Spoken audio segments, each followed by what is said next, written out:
We're now going to have Dave Kennedy, who is, I was trying to figure out how to say this because we have suit and tie Dave with us today. Not because of you guys, all right? I have to like go to a thing after this, so it's not. Okay, that's fine. That's fine. We didn't get Cavs jersey Dave here. But let's just, Dave Kennedy is probably one of the most dapper security professionals on the face of the planet. I've known Dave Kennedy also for a really long time. Dave's background is extremely varied, all the way being a Marine and being deployed, working at, I think, Fortune 500 companies as CISO, and more importantly, runs two firms, two amazing technical firms. The first one is TrustedSec. TrustedSec, I'd like to consider as one of our sister pen testing firms. They're one of the good guys. They do amazing work. They have some of the best pen testers in the world. They do a tremendous number of security assessments, and they are absolute leaders in this area. The other one is Binary Defense. I hate to say it's just an MSSP because that's not quite true. They're one of the only MSSPs that we actually recommend to our customers. So they're basically working on both sides. They're on the defense, and they are also absolutely on the offensive side as well. So without further ado, Dave, I'm going to hand it over to you, sir. Thanks, John. Yeah, I really appreciate it. And thanks for the kind words. It really means a lot. And I always appreciate the partnership that we've had with you folks, and just an amazing team over at Black Hills. I want to start before we get kicked off is just do a special thanks for everybody over at Black Hills that made this possible. If you've followed some of my tweets and some of my passion, I guess, about this specific case, it's definitely an important subject that I think needs a lot of attention right now, especially with what we do. Is a lot of this is really uncharted territory in a lot of cases, and so having AwarenessCon and having the team over at Black Hills put this together, just an incredible thing for the community to bring education out there, bring awareness out to everything that's occurring. It's so paramount and just an amazing asset for the community. So I just want to thank everybody over at Black Hills for what they do and everything that they've accomplished with this specific one. It's obviously desperately needed. What I wanted to do with this presentation is not give you a bunch of presentations. It's basically one slide that says discussion. I had my intro slide, which John did way better at explaining myself than I ever could. So I'll skip that one. And this was my only slide for this deck. And the reason for that is I wanted to have a discussion around how TrustedSec approaches physical security assessments, what we've run into in the past, because what Coalfire is running into in this specific case could have happened to any of us. And when I first saw the news of this happening, it really kind of sent shivers up my spine and throughout our entire company, especially our physical security testers, to really take a look at what we're doing from a legal perspective, to understand what we're doing, and to really hopefully develop protections in place to help people, especially our own employees, when it comes to these types of engagements. And what's interesting about penetration testing in general is that even if you don't apply it to physical security, we still have the Computer Fraud and Abuse Act of 1982, the CFAA. We have a number of federal laws that impact us day in and day out in the types of jobs that we do, which makes it somewhat concerning, especially here in the United States, that in the event we, let's just say, mistakenly hack a company, or we mistakenly break into a building, or we don't follow a specific time frame, like let's just say it's from 9 a.m. to 6 p.m. and we attack at 7 p.m., the implications of that are pretty substantial and severe. And I saw a lot of debate happening on social media around there was no malicious intent needed in the specific case. No one had malicious intent when they're breaking into this. They thought they were authorized. The Coalfire thought they were authorized on behalf of the state. And what's interesting about the federal laws that I've learned, and again, I'm no lawyer. This is working with my law firm to really try to put protections in place, is that you really don't need malicious intent. You can be basically illegally breaking into a building and think that you're legally allowed to break into that building when you're really not, and still be held accountable for those specific cases.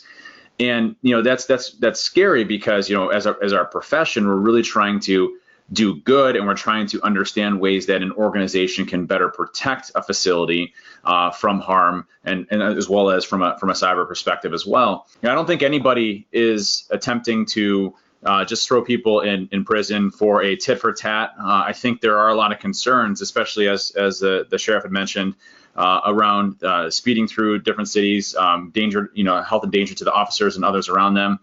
And that's why I think having a discussion around what we're supposed to do around physical security assessments and how we do them, I think can make a world of difference. And there's been a lot of detail coming out from the coal fire instances around how the engagement was handled and how the overall scope was handled. And I think there's just a lot of confusion between what was expected and what actually occurred.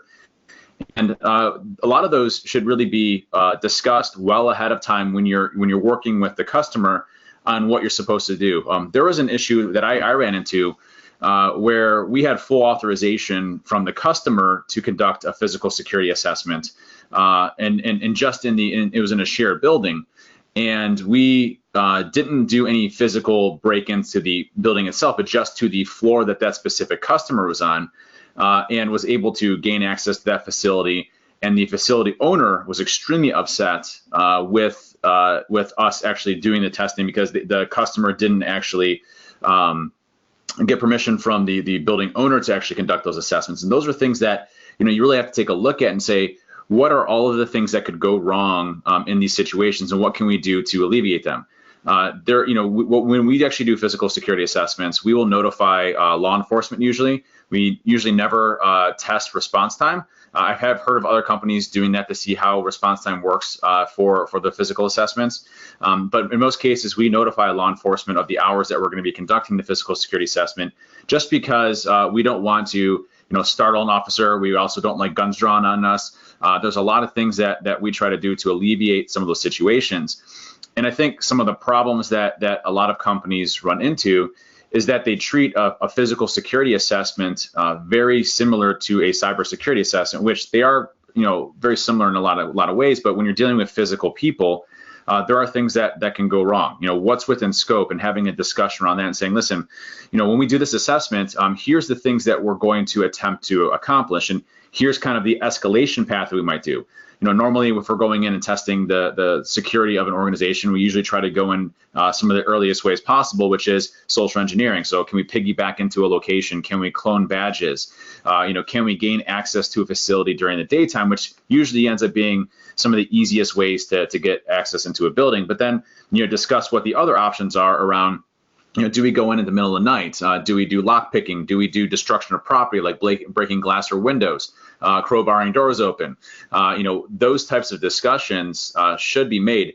And here's where a lot of the problems come into play with physical security assessments that we've run into before in the past is that usually when we're dealing with, let's just say, a lumped-in engagement where we have an external penetration test, an internal penetration test, we have a physical penetration test. A lot of them are being lumped into the same overall scope, and many times the person that is authorizing the physical security assessment may not have authorization to actually conduct the physical security assessment on the overall organization itself. Now, if you're dealing with somebody, let's just say you're dealing with a chief information security officer or a CIO, they may not have facilities or the authorization to go and do those. Now, you would hope that they would have communications with those individuals and letting them know that this was going to occur. But again, these are all discussions that we have to have. One thing I want to state is that just recently we published legal documentation just because of this specific case, right, with Iowa. And our goal with the legal documentation was, one, we wanted to ensure that our master service agreement, our statement of work, and our authorization letters were all as far protected as possible around our employees, as well as protecting our company when we're conducting these, because again, this kind of sent shockwaves up a little bit on what happened. And so we open sourced them just a couple days ago, and you can go and download them from our GitHub sites. It's github.com/TrustedSec. And it has legal wording around the master service agreement. It has legal wording around your statement of work. And it also has your authorization form to conduct engagements on behalf of a specific company. And so what's interesting about that I learned from this process is that there are federal laws that basically say, listen, if you're breaking into a building and it's considered unauthorized, you can be held accountable for those specific issues, regardless if you were authorized or not. And so there is very clear definitions around what that is. And if you look at, actually, you can see my screen here, we published all of these on GitHub. And part of the things that we did is best practices around things that we recommend.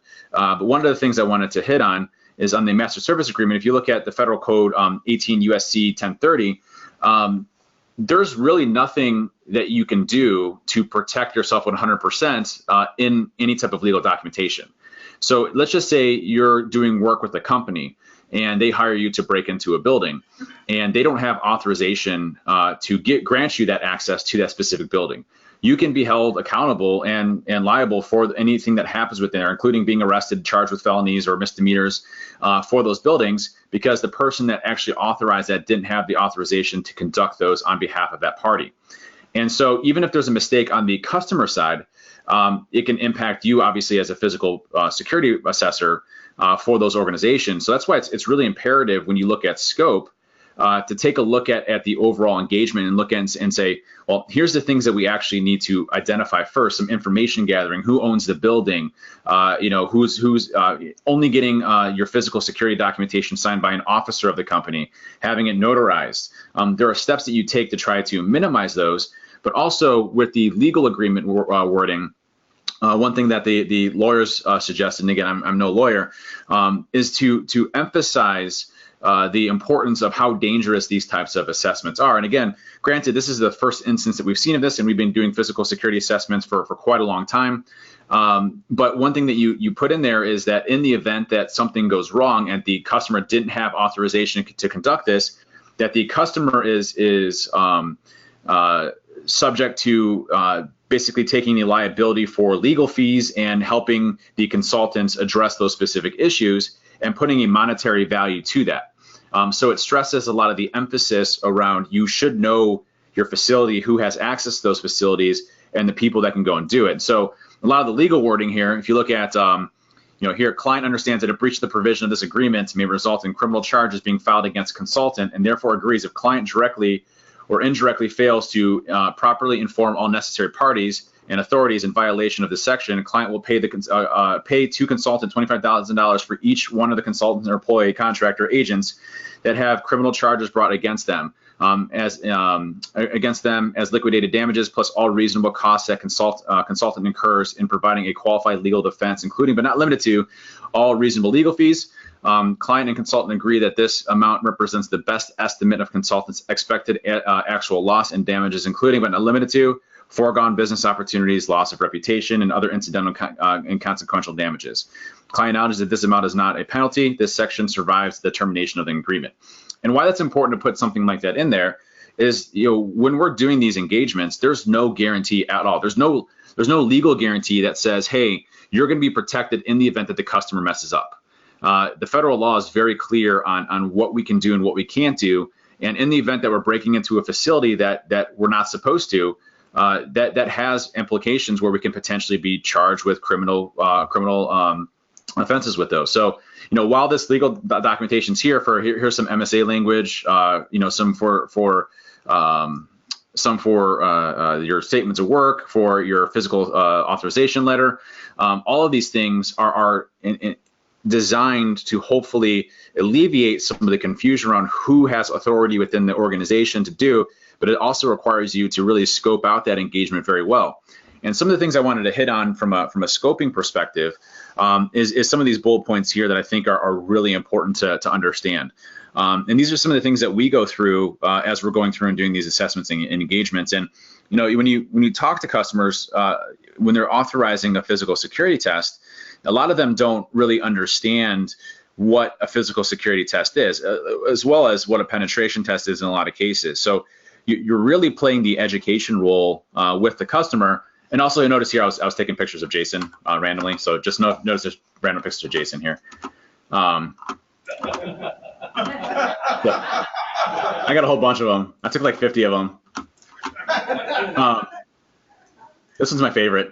So happy. Anyways, so with the specific areas here, educating the customer on what's acceptable and what's not is really important. And I had a lot of discussions with our physical security team over at TrustedSec when we heard this, as well as a number of other companies. I mean, I had calls with a number of different firms that I consider amazing companies that do great work, with Black Hills, with InGuardians, just some great folks, just kind of walking through their process and understanding what they do to understand, hey, is there anything that we can do to improve this so that these types of issues don't happen?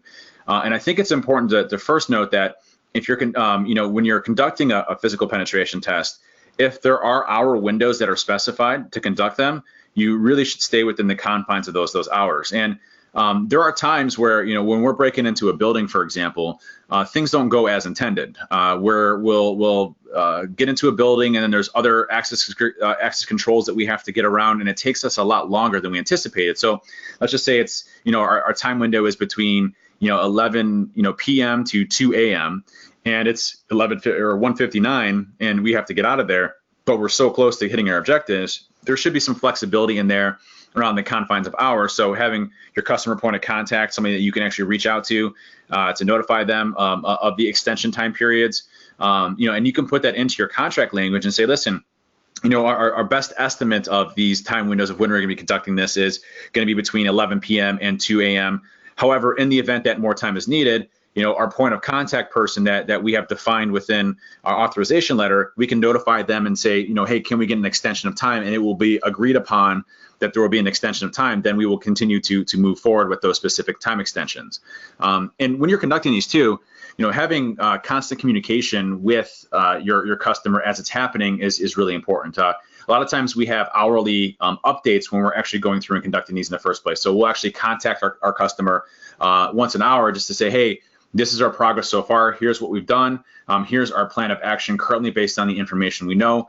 Just keeping them up to date and apprised so that there isn't any surprises. There was a physical security assessment that I was involved in a number of years ago, and when we broke into the facility, we hopped over some barbed wire fences and lockpicked some doors and got access to this facility. And we realized that there were armed guards in the facility, which wasn't communicated to us in the first place. And so, in that situation, do you continue forward without, notifying the armed guards that there's specific, activity being occurred, or do you cease the engagement itself? And that's something that I think is really important to understand, is that, you should know if there's armed guards in the facility, and we end up ceasing the actual testing and notifying our point of contact, who then notified the guards that these specific things were happening. But again, all of these things should really be clearly laid out well before you actually go and do it. So here's some words of advice that, at least from what I've collectively gathered, what we've done before in the past, and things that we would recommend that you do to hopefully minimize your damage when it comes to the specific people that or the specific assessments that you're going under. Because you look at what happened in the coal fire situation. Again, this isn't talking about the situation itself. It's really just discussing the awareness around our testing and making sure that we do it in a way that reduces our risk to being arrested or having a mishap or things that happen. These are some of the things that we would recommend. Ensure that the authorizing party owns the facility that you're conducting the assessment on, especially if it's a shared building. Again, going into a shared facility and doing social engineering is perfectly fine. You're not breaking into the building. You're not evading access control systems. You're not lock picking doors. You're not harming camera systems. And so, normally when we see a physical security assessment that only involves social engineering, you don't necessarily, and this is, again, I'm no lawyer, but when you're social engineering and piggybacking into a facility to a customer site that you've been authorized for, that has been traditionally okay. We had a discussion with that with our lawyer as well. Seems to be okay. When you start getting into nighttime operations, setting off alarms, bypassing doors, those types of things is when you start to get into some of the really specific areas around unauthorized access into a facility. And so if a person is leveraging a shared building, and we do physical assessments all the time in city locations, 99.9% of the time that building is not owned by the customer that you're actually doing the assessment with. In a lot of cases, they're shared locations and floors. And so you really want to ensure that the customer notifies the facility owner, and that is confirmed. And a lot of this is the customer asking on behalf of you. It gets weird when you're the physical security company contacting the facility itself to break in versus the customer that happens. There's a lot of times we'll be on conference calls where it's us and the customer and the facilities owner to kind of walk through exactly what we're going to be doing to make sure they have a good comfort level of what they're doing, so that they can have a good understanding of everything that's occurring. But that's one big area there. Also, having the customer and the building owner sign the authorization to conduct the work. So having both the facilities owner, the maintainer of the building, the owner of the building, and the authorization form from the customer itself two important steps in there that we heavily recommend. And again, I know that it creates a little bit of a process issue for some companies because you kind of have to work a little bit more than you traditionally have, but again, covering your bases. An officer of the company should sign the documents to authorize the physical security testing.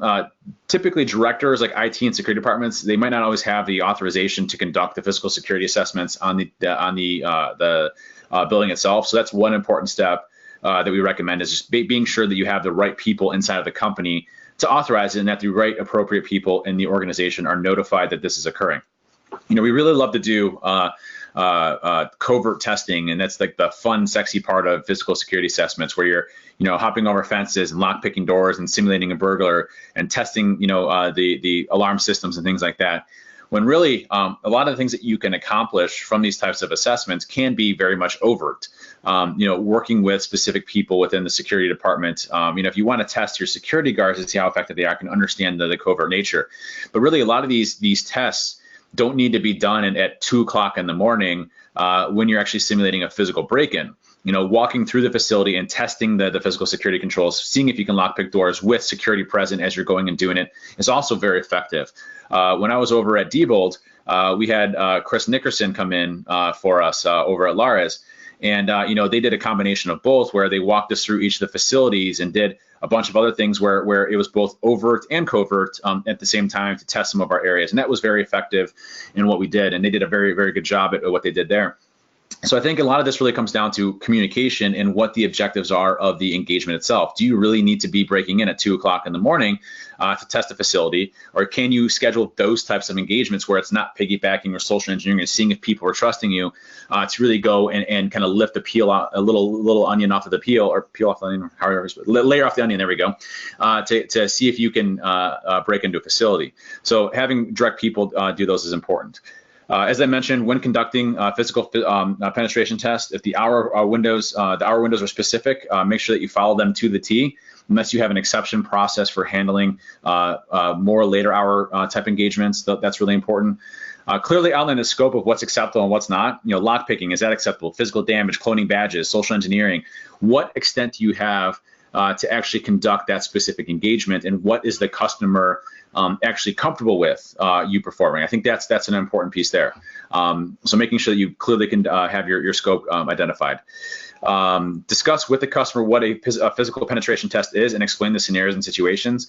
This is where just communication, which we don't always do so well, being so focused on what we do and being so technical in what we do, but having a communication session with your customer. One thing that we did at TrustedSec that I thought was really important is that all of our physical security engineers have undergone training sessions around how they communicate to the customer around the type of assessment that they're going to be conducting, so that they can clearly communicate exactly what is being accomplished and the objectives of that specific assessment. If a customer knows exactly what's happening, and you clearly outline, like, hey, we need to know who the building owner is. Okay, that's you. Great. We need to know this. We need to know this. We need to do this. You have all of those written down and communicated. Your chances of something like this happening in the future are pretty much slimmed down pretty substantially. Discuss consider notifying law enforcement ahead of time if acceptable by the customer. I actually have 2 bullet points there for that. The customer should notify law enforcement of such activity, and this discussion should occur. Company performing the assessment should also push for law enforcement to be notified and should contact law enforcement on behalf of the customer if necessary. There are times where we have not notified law enforcement, and we have been handcuffed and put in the back of a car. Now, we always have a get out of jail card, and it explicitly gives us authorization to conduct those, and usually it's never been a problem. But it's always been a real sensitive part for us because the officer is under a lot of stress going into a facility, especially as a first responder, to a location where there's a potential burglar that could be armed or could be dangerous to a facility. So you have your blood boiling in that specific case, and then you have us coming out, usually dressed as burglars with lockpicks and tools of the trade, and walking into a situation where it's very much an unknown and probably something that is unique to that officer. And so whenever you can notify law enforcement ahead of time, I don't personally attest to the response time period. I just don't think that is a valuable exercise to see because, you look at law enforcement in shifts, there's different shifts that happen at given times, response times can vary. What I would recommend is, if working with the law enforcement group, your local sheriff's office or police department, notifying them that it's happened and seeing if they want to actually treat this as a real life situation to test their response period for the individual people. So it's just differences of opinion on those when you're actually going through and performing physical security assessments. Our goal is usually never to alert law enforcement and to usually never trigger alarms so that we can identify where there are weaknesses in the specific organization. But in the event that an alarm is trimmed, which happens all the time, there was one time we were breaking into an insurance company, and we thought it was going to be a 24-hour run shop, and it turns out that they literally all went home, which is, hey, great on the insurance company. We lockpicked the door and we triggered a silent alarm, and we notified law enforcement prior to that. They still sent law enforcement police officers to the actual facility just to ensure that it was who we say what we were doing, but they were well ahead, and it was a very seamless process. And then from there, we continued on to conduct the assessment itself, post the alarm going off in that specific location. So again, notifying law enforcement can really make a big difference when it comes to the types of responses that you get from those specific areas that you're doing. Ensure the contact information is on the authorization letter is correct, and check the contact information before actually conducting the assessment. The reason why that bullet point is there is definitely because of me. There was an incident where we were doing a physical penetration test for a company, and we did trigger the alarm, and law enforcement was notified ahead of time of us conducting it, but they still followed appropriate procedures. They didn't handcuff us, but they put us in the back of the police car while they validated the information on the authorization letter. And the customer put the wrong points of contact for the authorization letter, and it was 2 o'clock in the morning. And so they couldn't get a hold of anybody on the phone to actually authorize us to be conducting that assessment work. So we literally sat in the back of a police car for about 4 hours until people started actually coming into the office to get the right point of contact information, because they wouldn't allow us to access our phones. So, making sure you have the right contact information is extremely important as you're going through and doing these assessments, because, it can literally make or break a situation as you're going through. Again, all this information that is here is for you. It's for the community. There's a physical security authorization form. There's a master service agreement authorization. There's a statement of work language, and it has been vetted by a third-party law firm. And then we had a second law firm actually review the initial review from our third-party law firm. And so it has been vetted by 2 law firms to ensure consistency. One thing I want to emphasize is that this is United States-based only. It specifically covers federal law when it comes to what we're actually dealing with from physical security assessments. But it's open source, it's free to the community, things that you can go and use to hopefully protect yourself and at least put more ramifications and checks in place to really help yourself as you're going through and doing these. And so, I'll wrap it up with a couple of things here of what we covered. This is such an important topic that we're having right now because, as I mentioned before when we first started this conversation, is that this doesn't only apply to physical security. It also applies to information security and cybersecurity as well. When we're conducting penetration testing, is anybody here and anybody listening on the phone today ever broken into a place that they shouldn't have? When you're doing an actual penetration test, it happens more often than not. I'm not saying it's happened to me, hypothetically, but, it has happened on accident before where, a company gives you the wrong IP addresses. You go and you get access to an organization and you're in there and you're like, this does not look like the organization that I'm attacking at all. And the customer gave you the wrong specific IP addresses for their infrastructure. And so, you're literally breaking into a company in an unauthorized fashion, which violates the Computer Fraud and Abuse Act. So how can you put stipulations in place to really protect you, not only from a physical security perspective, but also from an information security and logical security perspective that reduces this? So scope checks to make sure that you're, viewing the IP addresses that are out there and then making sure that they're accurate, doing your own due diligence to make sure that the IP address that you're attacking is associated to specific IP addresses that the customer that you're actually going with. All of these things are things that you really need to put in place to cover your own butts and your own company to make sure that all of those things don't have any type of hindrance or negativity around your company. Again, very, very unusual case here in Iowa, one that I don't think any of us saw really coming. I think there's a lot of circumstances, as a sheriff had mentioned, around things that were happening. My hope is that all of the charges are dropped, that the coal fire folks that were doing the testing go unscathed in this specific instance. But one thing is to note about all of this is that our whole job here is to try to better a customer to get them in a much more secure stance than they are today. And if you apply some of these things that I talked to you about today, things that I've learned from my experiences, and I'm sure John can explain some, I'm sure folks that conduct these on a regular basis can explain, it's extremely important to protect our people when it comes to this, because they are essentially breaking a federal law if they are going into a facility that they're not supposed to, or if they're going into a facility that they do not have authorization to go and attempt. And from here, I'd like to open up for some questions. Does anybody have any questions? Let's start here locally, and then we'll move to the questions that are for the people that are listening live. Any questions for Dave in the room? Yes, sir. You guys, anybody that does this kind of work, you guys carry liability insurance? Oh, Dave, you're gonna. Uh-oh. You're going to love this question, Dave. The question was, do we carry any type of liability insurance for what we do? That question is an absolute yes. I'm going to let Dave talk about insurance, and then I will too. Yeah, the amount of insurance that we carry, then we have to carry, is absolutely insane. We carry more insurance than any other type of type of industry that I know of that's required by the customers. We have errors and omissions. We have cyber liability insurance. There's so many different pieces of insurance that we have. Go ahead, John. Yes. Yeah, errors and omissions, cyber liability, umbrella. They'll even come and check our auto insurance. Yeah. And then workman's comp, it's insane. Plus, Dave, I don't know about you, but a lot of times for larger contracts, we'll have to temporarily increase our insurance for a specific engagement. We've gone anywhere from like $10 to $20 million.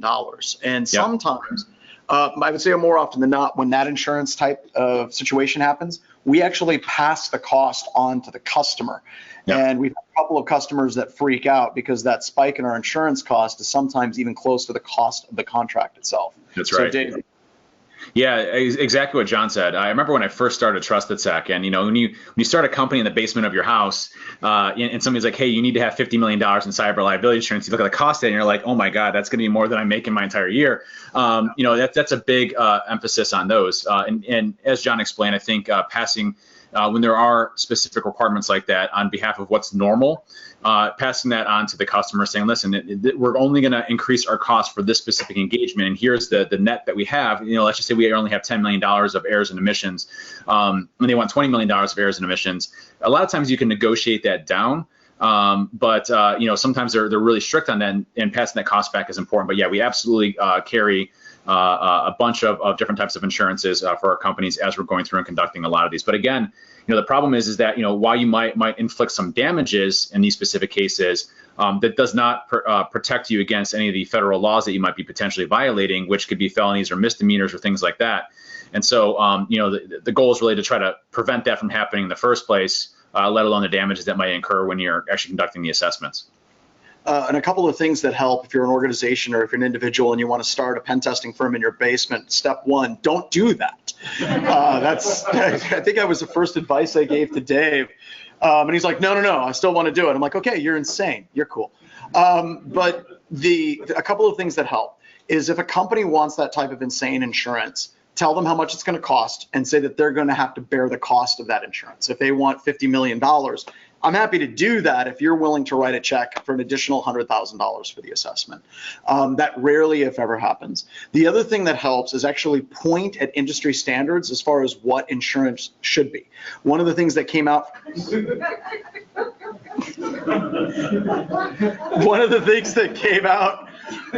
I can't do it. It's too much. One of the things that came out that's really, really beneficial for PCI DSS is ASV actually has the minimum required insurance, and he's moving now. And that'll help point your customers at that and say that this is industry recognized minimum standards, and usually you can get attorneys and companies to back off a little bit. Dave, anything else on that note? Nope, I think you nailed that pretty much on the head. All right. Any other questions from the room before we go to the questions from people online? All right, Jason. How much wood would a Jason chuck if a Jason chuck wood? There he is. Wow. This has been great. Thanks so much, Dave. I think we need to have a talk about our alcohol and drug-free workplace policy. All right. Go ahead, Jason. What are our questions?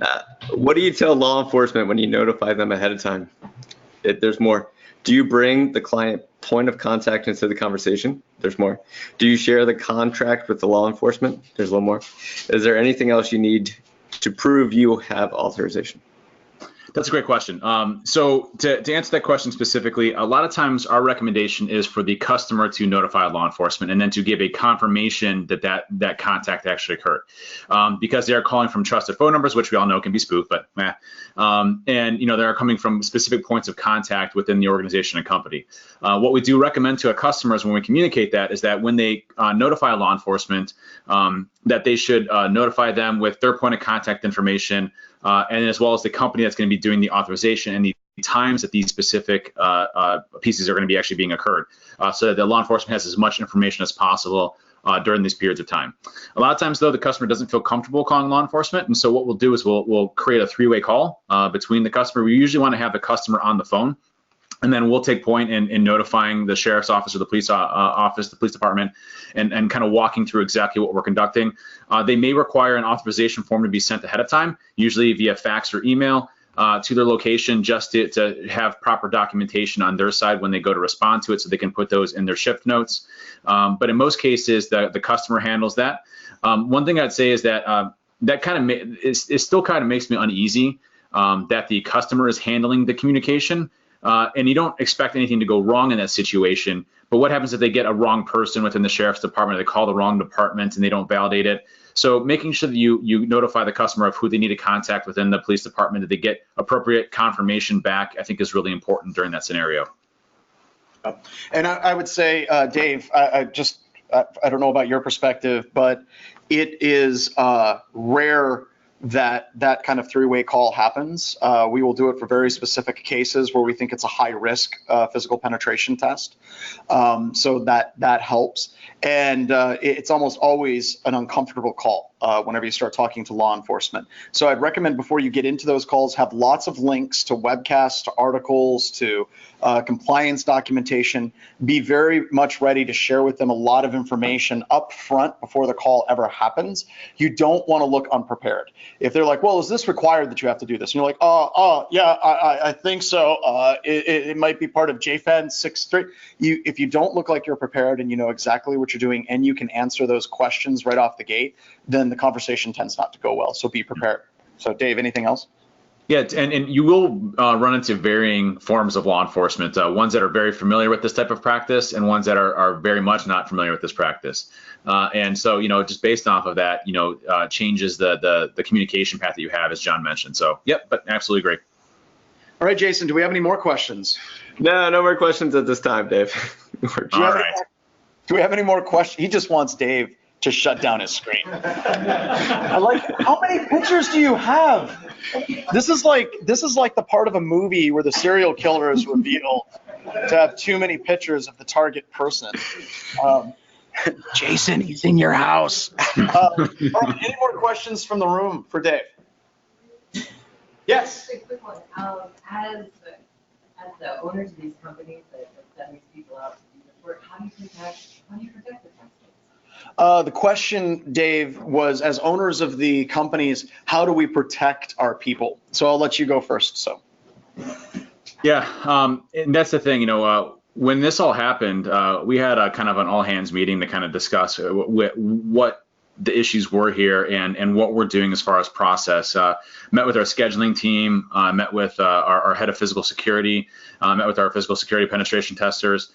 And that was definitely the major concern, right? When you're conducting these, how do you protect your employees from these types of things from occurring? One is, I think, letting them know that no matter what happens, you're going to have their back.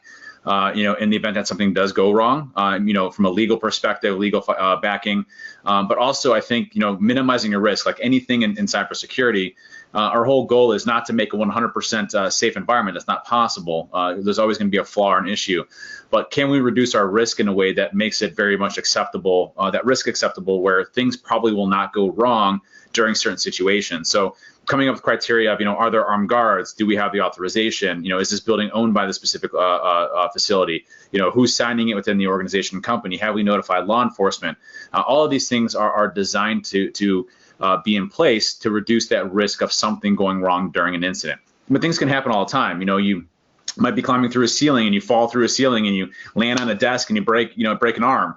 Things can happen in many cases, in these types of situations that are just unexpected.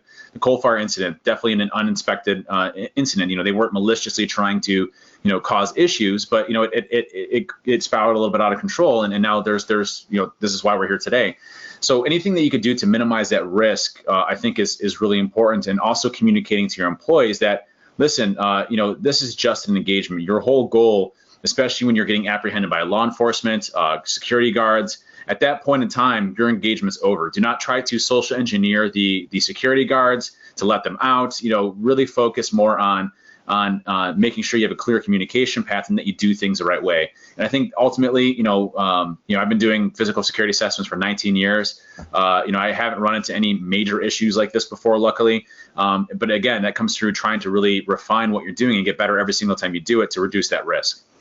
And I think that's a good point. I think TrustedSec and BHIS, we both have a policy of whenever we hire people, we try to hire senior people. Whenever I started doing this, years and years and years ago, there was no path. There was nobody that we could sit around and say, well, here's what we need to do. Here's the documentation. Here's how the communication has to happen. A lot of times it was a vaguely worded contract. We grab our backpack and we would just go. And over time, it gets easier. And I think that's important. And I think one of the things I would add to kind of close that thought out is if you are doing a physical pen test, and it's your first or second or third time, and you feel uncomfortable, if something starts tingling in the back of your head that you need to back off, you need to back off. Yeah. And the companies that we work for, or the companies you all work for, you need to respect if the tester says, I do not feel comfortable in this situation.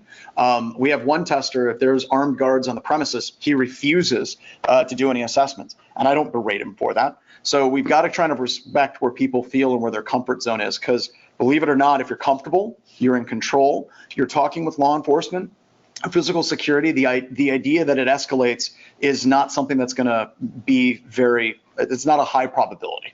If you show up and you're intensely uncomfortable and your eyes are going all over the place and you've got, stickers on the back of your backpack that say, I read your mom's email and crap like that, it's probably not going to go well. So it's all about how you present that and being senior with it. Like those eyes right there. So Dave, we've already had you a little bit over, and I apologize for that, and I appreciate it. Are there any concluding closing remarks that you would like to give to the conference before you bail? No, I just want to say, overall, thank you so much for having me here. Really appreciate it. And, to Black Hills, to John, to Jason, to Deb, everybody that put this specific conference on, and everybody that spoke and spent their time here. Such an amazing community that we go and do something like this to try to better ourselves. And that's what this community is all about. It's about, working together to figure things out. It's about figuring things out that haven't been thought out before, or haven't been done before. And that's really what really proud to see what John has been able to put on here. Really humbled that he did that and asked me to come speak here, and that there's so many people in the audience really talking through it. So why don't everybody give a round of applause for John and Black Hills? Come on. Thanks. Thanks for having me. Really appreciate it.